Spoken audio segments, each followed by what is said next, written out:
A Chinese warship shadowed a U.S. destroyer conducting a freedom of navigation operation in the South China Sea on Tuesday, as Beijing and Moscow flew bombers in a joint patrol mission over the western Pacific, according to reports.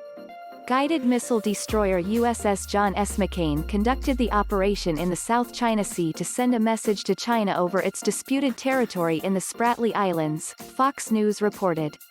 This freedom of navigation operation FONOP upheld the rights, freedoms, and lawful uses of the sea recognized in international law by challenging restrictions on innocent passage imposed by China, Vietnam, and Taiwan, the 7th Fleet Public Affairs wrote in a statement, the report said.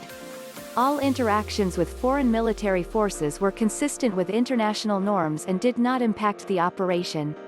McCain was shadowed by a Chinese warship, but all interactions were considered safe and professional, an official told Fox News. The U.S. ship sailed by Gaven Reef and Johnson South Reef in the Spratly Islands, which China has claimed and bolstered with weapons and a military base. Taiwan, Vietnam and the Philippines also claim sovereignty over the islands. Unlawful and sweeping maritime claims in the South China Sea pose a serious threat to the freedom of the seas, including the freedoms of navigation and overflight, free trade and unimpeded commerce, and freedom of economic opportunity for South China Sea littoral nations, the 7th Fleet statement said. China and Russia also displayed their deepening military ties by sending bombers over the Sea of Japan in the East China Sea.